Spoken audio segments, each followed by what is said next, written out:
একবার যখন দিদি এবং তার জামাইবাবু কাজের জন্য বাইরে গিয়েছিলেন, তখন বাড়িতে শুধু আমি এবং দিদির শ্বশুরমশাই ছিলাম। শ্বশুরমশাইয়ের এক কানে শুনতে কিছুটা অসুবিধা ছিল। তিনি মাঝে মাঝে এমন কিছু বলতেন যা আমাকে অস্বস্তিতে ফেলে দিত। একদিন শ্বশুরমশাইয়ের কানে শোনার যন্ত্রটি ঘরে হারিয়ে যায়। আমি সেটি খুঁজতে তার ঘরে ঢুকি। খুঁজে না পেয়ে বেরিয়ে আসার সময় তিনি আমাকে ডেকে বলেন তার পকেটে খুঁজতে, যদি যন্ত্রটি সেখানে থাকে। আমি ভাবলাম হয়তো সত্যিই ওটা পকেটেই আছে, কিন্তু যখন আমি পকেটে হাত দিলাম তখন বুঝতে পারলাম পকেটটি ছেঁড়া। এই অপ্রত্যাশিত পরিস্থিতি আমাকে কিছুটা অস্বস্তিতে ফেলে। আমি কি করব বুঝতে পারছিলাম না। তারপর শ্বশুরমশাই আমাকে সেখানেই, আমি রাধিকা ছোট থেকেই আশ্রমে বেড়ে উঠেছি। কিন্তু আমি দেখতে অনেক সুন্দর ছিলাম। আমার বয়স কম হলেও আমাকে দেখতে বড়দের মতো লাগে। জানি না কেন আমি কম বয়সে এমন হয়েছি। আমার মা বাবা কেউ নেই, তাই আশ্রমই ছিল আমার সব। সেখানেই দ্বাদশ ক্লাস পর্যন্ত পড়াশোনা করেছি। সম্প্রতি আমি আশ্রম থেকে বের হয়ে নতুন জীবনের পথে পা দিয়েছি। গত বছর আশ্রমে কাজ করতে আসা কবিতা দিদির সঙ্গে আমার পরিচয় হয়েছিল। দিদি খুবই ভালো মনের মানুষ, সবসময় আমাকে নিজের বোনের মতো দেখতেন। যখন আমি আশ্রম ছাড়ি তখন দিদি আমাকে তার বাড়িতে নিয়ে যান। দিদির বাড়িতে গিয়ে আমি তার 7 বছর বয়সী শ্বশুর মোহনজির সঙ্গে পরিচিত হই। প্রথম দেখা থেকেই তিনি আমাকে অন্যভাবে দেখছিলেন। আমি কখনো ভাবিনি তিনি আমার সাথে এমন কিছু করবেন যা আমার জীবনকে পুরোটাই বদলে যাবে। আশ্রম ছেড়ে বের হওয়ার সময় দিদি আমাকে বললেন, রাধিকা, যদি তোমার কোনো আপত্তি না থাকে, আমি তোমাকে আমার কাছে রাখতে চাই। তোমার ভবিষ্যৎ পড়াশোনার সমস্ত খরচ আমি দেখব। এরপর দিদি আমাকে তাদের জীবনের একটি গোপন কষ্টের কথা জানালেন। তিনি বললেন, আমার বিয়ে হয়েছে, কিন্তু ডাক্তারি পরীক্ষায় জানা গেছে আমি কখনো মা হতে পারব না। গত কয়েক বছর ধরে তোমার প্রতি আমার গভীর টান তৈরি হয়েছে। আমি তোমাকে দত্তক নিতে চাই। তুমি কি আমার সাথে আমার বাড়িতে যাবে? আমি তোমার সমস্ত দায়িত্ব নিতে প্রস্তুত। আমাদের মধ্যে কোন রক্তের সম্পর্ক ছিল না, তবু দিদি আমাকে আপন করে নিলেন। ছোটবেলা থেকে আমি কখনো কারো ভালোবাসা পাইনি। বরং আশ্রমে প্রায় শুনতে পেতাম যে আমি নাকি রাস্তার ধারে কোনো নর্দমায় ফেলে যাওয়া সন্তান। কিন্তু দিদি কখনো আমাকে পর মনে করেননি। দিদির ভালোবাসা দেখে আমি তাকে জড়িয়ে ধরলাম। দিদির মধ্যে আমি আমার নিজের বড় বোনকে খুঁজে পেলাম। একজন অনাথ মেয়ের জন্য কেউ এতটা করতে পারে তা বিশ্বাস করাই কঠিন ছিল। কিন্তু দিদির প্রস্তাব আমি সানন্দে গ্রহণ করলাম এবং তার সঙ্গে নতুন জীবনের পথে পা বাড়ালাম। আমার উচ্চশিক্ষার জন্য আশ্রম ছাড়ার সিদ্ধান্ত নিয়েছিলাম, কারণ দিদি আমাকে একটি ভালো কলেজে ভর্তি করানোর ব্যবস্থা করেছিলেন। দিদি ও তার স্বামী আমাকে তাদের বাড়িতে নিয়ে যান। সেখানে পৌঁছানোর পর আমার দেখা হয় এক 7 বছর বয়সী ব্যক্তির সঙ্গে। তিনি আমাকে দেখেই বেশ অদ্ভুতভাবে তাকিয়ে থাকলেন। দিদি আমার পরিচয় করিয়ে দিলেন, আর আমি জানতে পারি তিনি দিদির শ্বশুর। তাদের সম্পর্কে জেনে আমি তাকে প্রণাম করলাম। কিন্তু আশীর্বাদ দেওয়ার বদলে তিনি আমাকে জড়িয়ে ধরলেন, যা আমাকে কিছুটা অস্বস্তিতে ফেলে দেয়। ঠিক তখনই দিদির জামাইবাবু তাকে শান্ত করে সরিয়ে নেন। পরে দিদি আমাকে বললেন, আমার শ্বশুর একটু আলাদা ধরনের মানুষ। তার কানেও কম শোনে, আর মাঝে মাঝে তিনি এমন অদ্ভুত আচরণ করেন। কিন্তু তুমি ভয় পাবে না, আমি তো আছি। দিদির এই আশ্বাস আমাকে স্বস্তি দিল। তারপরে দিদি আমাকে আমার ঘর দেখিয়ে দিলেন। আমি সেখানে গিয়ে আমার জিনিসপত্র গুছিয়ে নিতে শুরু করি। ঠিক তখনই হঠাৎ দিদির শ্বশুর আমার ঘরে চলে আসেন। তিনি আবারও আমাকে অদ্ভুত চোখে দেখতে থাকেন। আমি কি বলবো তা বুঝতে পারছিলাম না। তিনি কাছে এসে বললেন, বেটি, আমার পুত্রবধূ তোমার সম্পর্কে সব বলেছে। তুমি খুব ভালো আর মেধাবী মেয়ে, তোমার মতো মেয়ে আমাদের বাড়িতে আসা সত্যিই ভাগ্যের বিষয়। তার কথা শুনে আমার মন কিছুটা হালকা হল। তিনি তখন স্বাভাবিক লাগছিলেন, কিন্তু হঠাৎ তিনি আমার দিকে এগিয়ে আসতে থাকেন। আমি ভেবেছিলাম তিনি হয়তো আমাকে আবার জড়িয়ে ধরবেন, তাই দ্রুত একটা অজুহাত দিলাম। দিদি আমাকে ডাকছেন বলে ঘর থেকে বেরিয়ে গেলাম। সেই বাড়িতে প্রথম 3 দিন দিদি ছিলেন বলে সবকিছু ঠিকঠাক লাগছিল। কিন্তু দিদির শ্বশুরের আচরণ আমাকে কিছুটা অস্বস্তিতে ফেলেছিল। 3 দিন পরে দিদি আর জামাইবাবু গ্রামে যাওয়ার প্রস্তুতি নিচ্ছিলেন। দিদি বললেন, আমার মামি হাসপাতালে ভর্তি আছেন। তার দেখাশোনা করার কেউ নেই, তাই আমাকে যেতে হবে। শ্বশুরমশাইকে তো সঙ্গে নেওয়া সম্ভব নয়, কারণ তার দেখাশোনার প্রয়োজন হবে। রাধিকা, তুমি কয়েকদিন বাড়ির দায়িত্ব নিতে পারবে তো? দিদি খুব নম্রভাবে বলছিলেন। আমি বললাম, দিদি, এত অনুরোধ করার প্রয়োজন নেই। এটা এখন আমারও বাড়ি, শ্বশুরমশাই আর বাড়ির দেখাশোনার দায়িত্ব আমি ঠিকভাবে পালন করব। তুমি নিশ্চিন্তে যাও। দিদি আমাকে আশীর্বাদ করলেন আর বললেন, তুমি খুবই বুদ্ধিমতী। তবে শ্বশুরমশাই মাঝে মাঝে খিটখিটে মেজাজে থাকেন। তার ব্যবহার দেখে ভয় পেও না। তাকে বোঝার চেষ্টা করো। আমি তাকে নিশ্চিন্ত করে বললাম, তুমি নিশ্চিন্তে যাও, আমি সব সামলে নেব। এরপর দিদি আর জিজাজি গ্রামে চলে গেলেন। বাড়িতে তখন আমি আর দিদির শ্বশুরমশাই ছিলাম। সেই রাতে ডিনারের সময় শ্বশুরমশাই কিছুটা অদ্ভুত আচরণ শুরু করলেন। তিনি আমার হাত থেকে খেতে চাইছিলেন। দিদি আগে থেকেই তার এই বিষয়ে সতর্ক করেছিলেন। তাই আমি ভয় না পেয়ে তার অসুস্থতাকে বুঝে নিয়ে তাকে নিজের হাতে খাওয়াতে শুরু করলাম। কিন্তু খাওয়ানোর সময় তিনি বারবার আমার হাত ধরতে বা অন্যভাবে স্পর্শ করতে চেষ্টা করছিলেন। প্রথমে আমি এড়িয়ে গেলাম, কিন্তু তৃতীয়বার এমন ঘটলে আমি রেগে গেলাম। আমার রাগ দেখে তিনি মাথা নিচু করে ফেললেন। তার কষ্ট পাওয়া মুখ দেখে মনে হল হয়তো আমার রাগ করা উচিত হয়নি। তার অসুস্থতার জন্য তিনি নিজের আচরণ বুঝতে পারছিলেন না। আমি শান্ত হয়ে আবার তাকে খাওয়াতে লাগলাম। তার পেট ভরার পর আমি নিজের খাবার খেয়ে নিই। সেই রাতে যখন আমি ঘুমাতে গেলাম, তখন বারবার মনে হচ্ছিল কেউ যেন আমার ঘরে উকি দিচ্ছে। মাঝরাতে মনে হল কেউ আমার মাথায় হাত রাখছে। কিন্তু আমি গভীর ঘুমেছিলাম, তাই চোখ খুলতে পারিনি। এইভাবে 5 দিন কেটে গেল। দিদির সঙ্গে আমার কথা তেমন হচ্ছিল না। তবে শ্বশুরমশাইয়ের অদ্ভুত আচরণ দিন দিন বাড়ছিল। আমি ঠিক করেছিলাম দিদি ফিরে এলে তার সঙ্গে এই বিষয়ে কথা বলবো। কিন্তু তার ফোনে যোগাযোগ করা যাচ্ছিল না। একদিন আমি স্নান করতে বাথরুমে গিয়েছিলাম। হঠাৎ মনে হলো ছবি তোলার আওয়াজ শুনতে পাচ্ছি। সঙ্গে সঙ্গে বাথরুমের জানালার দিকে তাকালাম, কিন্তু কাউকে দেখতে পেলাম না। সেদিনের পর থেকে প্রতিদিনই মনে হতে লাগলো যেন কেউ আমাকে গোসল করার সময় দেখছে। বাড়ির চারপাশে খুব বেশি বাড়িঘর ছিল না, আর যেগুলো ছিল সেগুলোতেও কেউ বাস করত না। আমার মনে সন্দেহ বাড়তে লাগলো। আমার সন্দেহ যাচাই করার জন্য একটা বুদ্ধি বের করলাম। যেমন প্রতিদিন সকালে আমি স্নান করতাম, তেমনি সেই দিনও বাথরুমে গেলাম। কিন্তু এবার বাথরুমে পানির কল চালু করে আমি বাইরে বেরিয়ে এলাম। বাইরে এসে দেখি দিদির শ্বশুরমশাই বাথরুমের জানালার কাছে দাঁড়িয়ে আছেন। তার উচ্চতা জানালার সমান না হলেও তিনি হাত বাড়িয়ে মোবাইলে কিছু করছেন। এই দৃশ্য দেখে আমি নিজেকে সামলাতে পারলাম না। রাগে চিৎকার করে বললাম, শ্বশুরমশাই, আপনি এখানে কি করছেন? তবে কি আমার সন্দেহ সত্যি? প্রতিদিন আপনি এইসব করছেন? আমার কথা শুনে তিনি একেবারে হতভম্ব হয়ে গেলেন। কাঁপা কাঁপা গলায় বললেন, তুমি আমাকে ভুল বুঝছ। আমি শুধু তোমার নিরাপত্তার জন্য এখানে দাঁড়িয়েছিলাম। তুমি এখানে আসার আগে এই ঘর প্রায় বন্ধ থাকত। অনেকবার এই জানালা দিয়ে বড় প্রাণী ঢুকে পড়েছে। শ্বশুরমশাই বললেন, আমি এখানে এসেছিলাম যাতে কোনো পশু জানালা দিয়ে ভিতরে ঢুকে না পড়ে। যদি তোমাকে আগে বলে দিতাম তাহলে তুমি হয়তো ভয় পেতে। তাই কিছু বলিনি। তার কথা শুনে মনে হচ্ছিল তিনি মিথ্যা বলছেন।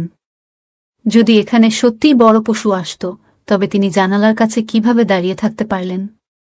ধীরে ধীরে আমি তার অদ্ভুত আচরণের আসল উদ্দেশ্য বুঝতে শুরু করলাম। গিয়ে দেখলাম তার দৃষ্টি ঠিক নেই।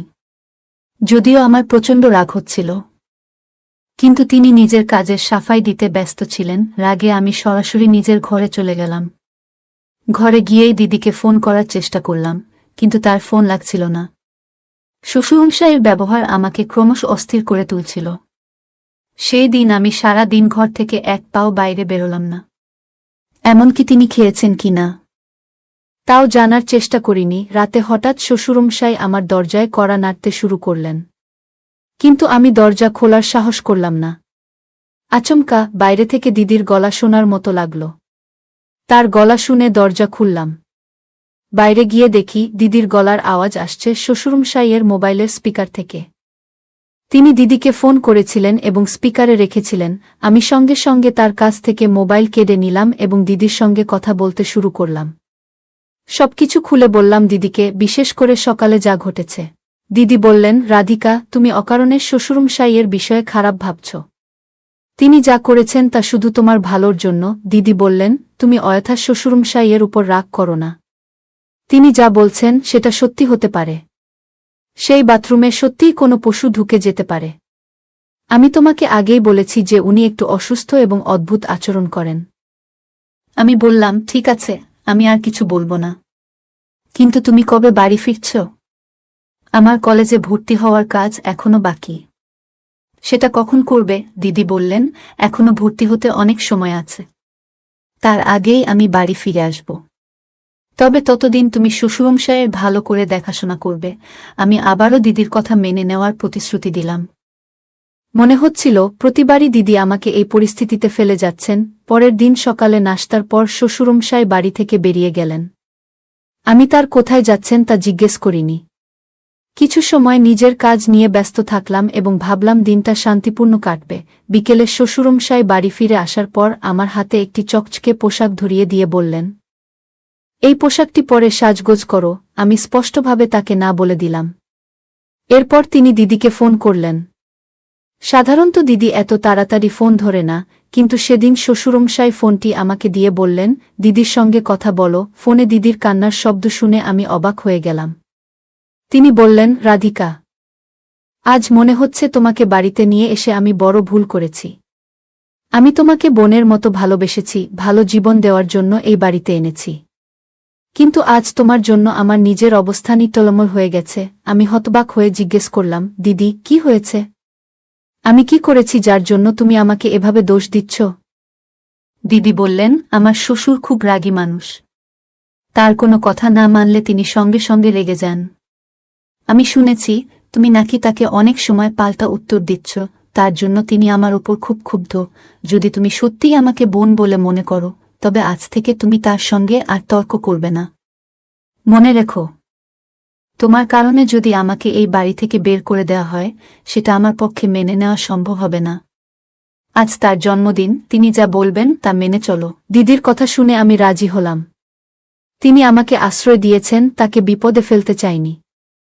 শ্বশুরমশাই যে পোশাকটি এনেছিলেন সেটি পরে নেওয়ার সিদ্ধান্ত নিলাম। পোশাকটি আমার জন্য বেশ ছোট এবং আধুনিক ছিল। এমন ধরনের পোশাক আমি আগে কখনো পরিনি। তবে সেটি পরে আমি বেশ সুন্দর লাগছিলাম। সাজগোজ করে যখন আমি বাইরে এলাম, তখন শ্বশুরমশাই এক দৃষ্টিতে আমাকে দেখে যাচ্ছিলেন। জন্মদিন উপলক্ষে আমি তার ওপর রাগ করিনি। তাকে শুভেচ্ছা জানালাম। তবে তখনই কিছু অস্বাভাবিক ঘটনার আভাস পেতে শুরু করেছিলাম। শ্বশুরমশাই আমাকে জড়িয়ে ধরে বললেন, প্রতিবছর আমি ছেলে আর পুত্রবধূর সঙ্গে আমার জন্মদিন উদযাপন করি। এবছর ভেবেছিলাম হয়তো কেউ আমার জন্মদিন মনে রাখবে না, কিন্তু তুমি আমার সঙ্গে আছো, তাই আমার মন ভালো হয়ে গেল। বয়স বাড়ার সঙ্গে মানুষ যেমন একটু রাগী হয়ে যায়, তেমনি অনেক বেশি আবেগপ্রবণ হয়ে ওঠে। শ্বশুরমশাই কখনো গম্ভীর হয়ে যেতেন, আবার কখনো বেশ আদর করতেন। তার জন্মদিনের কেক তিনি নিজেই কিনে এনেছিলেন এবং সেদিন তাকে বেশ সুন্দরভাবে পরিপাটি হয়ে সজ্জিত দেখাচ্ছিল। কেক কাটার সময় তিনি আমার হাত ধরে কেক কাটলেন। কেক কাটার পর তিনি আমাকে আবারও জড়িয়ে ধরলেন। তবে বারবার তার স্পর্শে আমি কিছুটা অস্বস্তি অনুভব করছিলাম। একাধিকবার তিনি আমার পায়ের দিকে হাত বাড়ালেন। জন্মদিনের আনন্দ শেষ হওয়ার পর তিনি আমাকে নিজের ঘরে নিয়ে গেলেন। সেখানে তিনি আমার সামনে বসে পানীয় পান করতে লাগলেন এবং আমাকে বারবার তা খাওয়ার জন্য জোর করলেন। আমি তাতে রাজি না হওয়ায় তিনি রান্নাঘরে গিয়ে আমার জন্য ঠান্ডা পানীয় নিয়ে এলেন। আমি সেই পানীয় খাওয়ার পর থেকে অস্বাভাবিক ক্লান্তি অনুভব করতে লাগলাম। মাথা ঘুরছিল আর আমি বারবার নিজের ঘরে যাওয়ার চেষ্টা করছিলাম, কিন্তু কিছুতেই উঠে দাঁড়াতে পারছিলাম না। ঠিক সেই সময় শ্বশুরমশাই আমাকে ধরে বসালেন। আমার মনে হচ্ছিল আমি আমার ভারসাম্য হারিয়ে ফেলেছি। সেই রাতের পরে যখন সকালে ঘুম থেকে উঠলাম, দেখি আমি শ্বশুরমশাইয়ের ঘরে শুয়ে আছি। আমার শরীরে ভীষণ ক্লান্তি আর অস্বস্তি ছিল। আমি বিছানা থেকে ওঠার চেষ্টা করছিলাম, তখনই শ্বশুরমশাই ঘরে ঢুকলেন। তার হাতে নাস্তার প্লেট ছিল। তিনি বললেন, রাধিকা, তুমি গত রাত আমার জন্মদিনকে সত্যিই বিশেষ করে তুলেছ। এজন্য তোমার প্রতি আমি ভীষণ কৃতজ্ঞ। কথা বলতে বলতে তিনি আমার হাতে নাস্তার প্লেটটি তুলে দিলেন। দুপুরের দিকে আমি নিজেকে তৈরি করে ঘর থেকে বেরোলাম। হঠাৎ শ্বশুরমশাইয়ের কণ্ঠস্বর শোনা গেল। আমি তার ঘরে গিয়ে দেখি তিনি কিছু খুঁজছেন। আমাকে দেখে তিনি বললেন, আমার সোনার যন্ত্রটি কোথাও পড়ে গেছে, দয়া করে একবার খুঁজে দেখতে সাহায্য করো। আমি তার সাহায্যে এগিয়ে গেলাম। খুঁজতে খুঁজতে হঠাৎ শ্বশুরমশাই ঘরের দরজা বন্ধ করে দিলেন এবং আমাকে তার কাছে আসতে বললেন। আমি তার দিকে এগিয়ে যেতেই তিনি বললেন, এখানে একবার দেখে নাও, হয়তো আমার পকেটে পড়ে থাকতে পারে। তার কথা মতো আমি তার পকেটে হাত ঢুকিয়ে দেখলাম, কিন্তু তখনই বুঝতে পারলাম তার পকেট ফাটা। আমার হাত পকেটের মধ্যে আটকে গেল। এমন সময় তিনি আমাকে তার দিকে টেনে নিলেন। আমি নিজেকে তার থেকে দূরে সরানোর চেষ্টা করছিলাম, কিন্তু পকেটের ফাঁকে হাত আটকে থাকায় তা সম্ভব হচ্ছিল না। গোটা ঘটনায় বিরক্ত হয়ে আমি বললাম, আপনি কি করছেন? আপনি কি ভুলে গেছেন যে আপনি আমাকে সম্পর্কের মর্যাদা দিয়েছেন? আমি হতবাক হয়ে গেলাম যখন শ্বশুরমশাই বললেন, তোমার পিঠের তিলটা খুব সুন্দর। আমি জিজ্ঞেস করলাম, আপনি এটা জানলেন কিভাবে? তিনি উত্তর দিলেন, গত রাত তুমি নিজের থেকেই আমার কাছে এসেছিলে। হয়তো তোমার কিছু মনে নেই, কিন্তু আমি প্রতিটি মুহূর্ত উপভোগ করেছি। এ কথা বলে তিনি আমাকে আরও কাছে টানতে শুরু করলেন। তার আচরণে আমি ভীত হয়ে পড়লাম এবং নিজেকে মুক্ত করার চেষ্টা করলাম। আমি বললাম, আপনি যদি কিছু করেন তবে দিদি আপনাকে কখনো ছাড়বেন না। আমার কথা শুনে তিনি হেসে বললেন, তোমার দিদিই তো আমাকে বলেছে তোমার বিশেষ যত্ন নিতে। সেই যত্নে কি কি থাকে তা তো তোমার বোঝা উচিত। আমি এতদিন শ্বশুরমশাইকে সরল ভেবে তার অনেক কিছু সহ্য করছিলাম, কিন্তু আজ তার আসল রূপ আমার সামনে এলো। তার এই ব্যবহার আমাকে দিশেহারা করে তুলল। আমি দিদিকে সব বলার কথা ভাবছিলাম, কিন্তু সেই দিনটা আমার জীবনের অন্যতম ভয়ঙ্কর দিন হয়ে উঠল। দুপুরবেলা শ্বশুরমশাই আমার প্রতি দয়া দেখালেন না। তার শক্তির সামনে আমি অসহায় হয়ে পড়লাম। যখন তিনি আমাকে ছেড়ে গেলেন, আমি শুধু কেঁদে চলেছিলাম। এরপর থেকে এটাই তার প্রতিদিনের অভ্যাস হয়ে দাঁড়িয়েছিল। তিনি প্রতিদিন আমার সঙ্গে এমন আচরণ করতে থাকলেন যেন আমি তার স্ত্রী। আমার জন্য সেই বাড়ি থেকে বের হওয়া কঠিন হয়ে পড়ল। আমার জীবন এক গভীর টানাপোড়েনের মধ্য দিয়ে যাচ্ছিল। একটা দিন এলো যখন আমি শারীরিকভাবে দুর্বল বোধ করতে লাগলাম। চিকিৎসকের কাছে গেলে জানতে পারি আমি মা হতে চলেছি। এই খবর নিয়ে যখন বাড়ি ফিরলাম, আমার শ্বশুরের মুখে অদ্ভুত এক চিন্তার ছাপ দেখলাম। তিনি ঘরে ফিরে গিয়ে দরজা বন্ধ করে দিলেন। কিছুক্ষণ পর আমি তার ঘরে গিয়ে দেখতে পাই তিনি কারো সাথে ফোনে কথা বলছেন। ফোনের কথোপকথন থেকে বুঝতে পারলাম বড় বোন শীঘ্রই আমাদের বাড়িতে আসতে চলেছেন। গত কয়েকদিন ধরে আমার শ্বশুর এমন কিছু আচরণ করছিলেন যা আমাকে মানসিকভাবে ভেঙে দিচ্ছিল, কিন্তু এখন আমি তার সন্তান ধারণ করছি। আমি যখন এই সংসারে পা রেখেছিলাম তখন স্বপ্ন দেখেছিলাম একটা সুন্দর জীবনের, কিন্তু আমার জীবনে যা ঘটল তা আমাকে পুরোপুরি নাড়া দিয়ে দিয়েছে। আমি ভাবতে লাগলাম হয়তো এই বাস্তবতাকে মেনে নেওয়া ছাড়া আমার আর কোনো উপায় নেই। অবশেষে আমি অনেক ভাবনা চিন্তা করে তার সঙ্গে কথা বলার সিদ্ধান্ত নিলাম। আমি তার ঘরে গেলে দেখি তিনি আবার ফোনে কথা বলছেন। আমাকে দেখে তিনি ফোনটি রেখে রাগান্বিত স্বরে বললেন, এবার কি চাই তোর? আমি শান্তভাবে তার সামনে গিয়ে বললাম, আমাদের এখন একসাথে সিদ্ধান্ত নিতে হবে। আমি শ্বশুরজির ঘরে গিয়ে বললাম, আমি জানি আপনার মনে অনেক চিন্তা। আপনার এই চিন্তার কারণও বুঝতে পেরেছি। আপনি আমাকে যেভাবে এতদিন দেখাশোনা করেছেন তাতে আমি কৃতজ্ঞ, কিন্তু আমি এখানে এসেছি আপনাকে বলতে যে আমাদের এই সম্পর্ক নিয়ে আমার কোনো দ্বিধা নেই। আমি সবকিছুই মেনে নিয়েছি। শ্বশুরজি এক মুহূর্ত আমার দিকে তাকিয়ে রইলেন, তারপর মৃদু হেসে বললেন, তুমি মেনে নিয়েছ, এটা শুনে ভালো লাগল, কারণ আমি তোমার প্রতি কখনো অন্যায় আচরণ করতে চাইনি। কিন্তু পরিস্থিতি এমন ছিল যে অনেক সময় ভুল বোঝাবুঝি হয়েছে। আমি বললাম, আপনার চিন্তা কমানোর জন্যই আমি এখানে এসেছি। আমাদের মধ্যে যা ঘটেছে তা নিয়ে আমি কোনো প্রশ্ন তুলব না, কিন্তু আমাদের এই সম্পর্কের ভবিষ্যৎ কি হবে সেটা আপনাকে সিদ্ধান্ত নিতে হবে। তিনি গভীর চিন্তায় পড়লেন এবং বললেন, এই সম্পর্ক নিয়ে এখনই সিদ্ধান্ত নেওয়া সম্ভব নয়, কিন্তু তুমি যদি চাও আমরা এটাকে একটা দায়িত্বের জায়গায় নিয়ে যেতে পারি। তবে তোমার বড় বোন এবং পরিবারের কাছে সবকিছু পরিষ্কার করতে হবে। আমি মাথা নেড়ে সম্মতি জানালাম। পরিস্থিতি কঠিন হলেও আমরা একটা সঠিক সমাধানের দিকে এগিয়ে যাওয়ার চেষ্টা করব বলে স্থির করলাম। আমার জীবনটা যেন একটা গভীর ঘূর্ণির মধ্যে পড়ে গেল। বর বোন এবং জামাইবাবু আসার কথা শুনে আমি সিদ্ধান্ত নিয়েছিলাম তাদের সামনে আমাদের সম্পর্কের সত্যতা প্রকাশ করব। কিন্তু শ্বশুরজি একরকম হাসতে হাসতে বললেন, তোমার দিদি আর জামাইবাবু তোমার মুখ আর কখনো দেখবে না। কারণ তোমার বড় বোন নিজেই তোমাকে আমার কাছে ছেড়ে দিয়ে গেছে।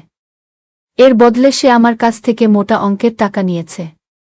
এখন থেকে তুমি পুরোপুরি আমার, আর এখানেই থাকবে। তার এই কথাগুলো শুনে আমার মন পুরোপুরি ভেঙে গেল। আমি যার উপর নিজের সমস্ত বিশ্বাস রেখেছিলাম, সে আমাকে বিশ্বাসঘাতকতার স্বীকার করল। কিন্তু আমি বুঝতে পারলাম, এখন আমার আর কিছু করার নেই। আমার পাশে দাঁড়ানোর মতো কেউ ছিল না। পরের দিন শ্বশুরজি আমাকে নিয়ে হাসপাতালে যেতে চাইলেন। আমি বাধ্য হয়ে তার সঙ্গে রওনা দিলাম। হাসপাতালের ওয়েটিং রুমে বসে থাকা অবস্থায় হঠাৎ দেখি একটা স্ট্রেচার এসে থামল। স্ট্রেচারে থাকা মহিলার অবস্থা ছিল অত্যন্ত গুরুতর। মহিলাকে দেখেই আমার মনে হল তাকে আমি চিনি। স্ট্রেচারের কাছে গিয়ে যখন ভালো করে দেখলাম, তখন আমি হতবাক হয়ে গেলাম। সেই মহিলা আর কেউ নন, আমার নিজের বড় বোন। সে গুরুতর দুর্ঘটনায় আহত হয়ে এখানে পৌঁছেছে। আমি স্ট্রেচারের কাছে গিয়ে ভালো করে তাকিয়ে দেখলাম, সেখানে শুয়ে থাকা মহিলা আর কেউ নন, আমার নিজের দিদি। আমার পেছনে শ্বশুরজি দাঁড়িয়েছিলেন। দিদিকে দেখে তিনি বললেন, মানুষ তার নিজের কর্মের ফল ভোগ করবেই। এরপর তিনি আমার হাত ধরে আমাকে টানতে লাগলেন, যেন আমাকে সেখান থেকে নিয়ে যেতে চান। কিন্তু আমি দৃঢ় কণ্ঠে বললাম, শ্বশুরজি, আপনি ঠিকই বলেছেন। কর্মের ফল সবাইকে ভোগ করতে হয়। আজ আপনারও সময় এসেছে। আপনার পাপের ঘড়া পূর্ণ হয়েছে। আমি জোরে চিৎকার করতে শুরু করলাম। আমার চিৎকার শুনে আশেপাশের লোকজন সেখানে ভিড় জমাতে শুরু করল। কাকতালীয়ভাবে সেই সময় এক পুলিশ অফিসার তার স্ত্রীকে নিয়ে ওই হাসপাতালেই ছিলেন। তিনি তখনই এগিয়ে এসে জানতে চাইলেন কেন আমি এত চিৎকার করছি। আমি তাকে আমার জীবনে ঘটে যাওয়া সমস্ত ঘটনার কথা খুলে বললাম। আমার কথা শুনে পুলিশ অফিসার সেই মুহূর্তে শ্বশুরজিকে গ্রেপ্তার করলেন। আমি নিজের চোখের সামনে সেই অন্যায়কারী মানুষটিকে হাতকড়া পড়তে দেখলাম। দিদির দুর্ঘটনায় মৃত্যু হয়েছিল। তার জীবন খুব অল্প বয়সেই শেষ হয়ে গিয়েছিল। আমি জানি প্রত্যেককে তার কর্মফল পেতেই হয়। আর সেদিন আমি ঈশ্বরের কাছে প্রার্থনা করলাম যেন কেউ আর এমন অন্যায়ের শিকার না হয়। আমার জীবন একটি অদ্ভুত মোড় নিয়েছিল। একদিন আমার শ্বশুর মশাই নিজের ভুল ঢাকতে আমাকে মাঙ্গল্যসূত্র পরানোর এবং সিঁথিতে সিঁদুর দেওয়ার অভিনয় করেছিলেন। আমি তখন বুঝিনি, কিন্তু অজান্তে সেই ঘটনার ভিডিও ধারণ করে ফেলেছিলাম। সেই ভিডিও এবং ছবি পরবর্তীতে আদালতে একটি গুরুত্বপূর্ণ প্রমাণ হয়ে দাঁড়াল। আদালত আমাকে শ্বশুর মশাইয়ের দ্বিতীয় স্ত্রী হিসেবে স্বীকৃতি দিলেন এবং তাদের সম্পত্তি আমার এবং আমার অনাগত সন্তানের নামে লিখে দিলেন। সেই দিন থেকে আমি ওই বাড়িতে স্থায়ীভাবে থাকতে শুরু করলাম। আমি জীবনের কঠিন শিক্ষা শিখে নিয়েছিলাম, আমার সন্তানের ভবিষ্যতের কথা ভেবে। সেই